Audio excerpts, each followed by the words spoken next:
संदर्भात. हम्म. परंतु कालच्या तारखेला अहमदनगर जिल्हा परिषदेनं एक पत्र इश्यू केलंय, तुमच्यापर्यंत पोहोचलं असेल कदाचित. हा हा हा पोहोचलं, ते मी वाचलं सुद्धा. तर त्यामध्ये त्यांनी आणि- ती माहिती मागवली, म्हणजे जिल्हा परिषद ऍक्टिव्ह झाल्यात. हा हा हा हा, तर ते लागू होणारच आहे सर, कारण सुप्रीम कोर्टाचा जो निर्णय आहे त्यामध्ये स्पष्टपणाने तसं मेन्शन केलेलं आहे.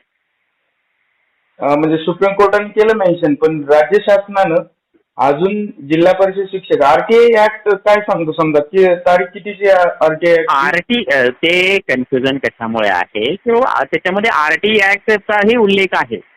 तर बऱ्याच जणांना असं समज आहे की आरटी ऍक्ट अस्तित्वामध्ये आला तर त्याच्यानंतरच्या शिक्षकांना ते लागू.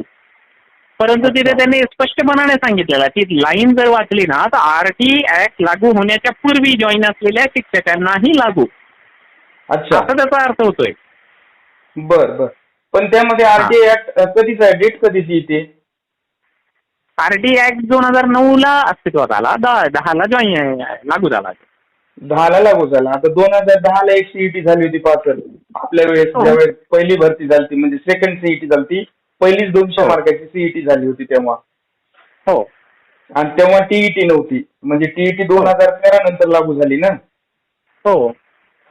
तर मग त्यावेळेला 2010 जे शिक्षक भरती झाले, 2010 पहिली सीईटी झाली होती 200 मार्काची. बरोबर.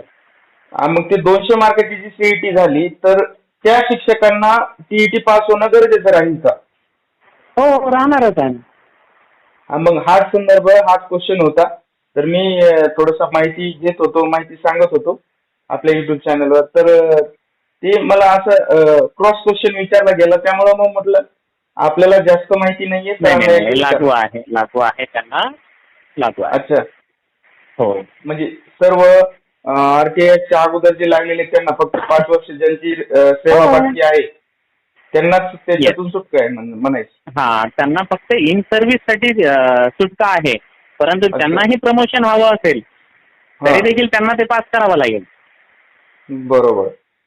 हा, अच्छा, धन्यवाद सर, खूप छान माहिती दिली तुम्ही. चालेल.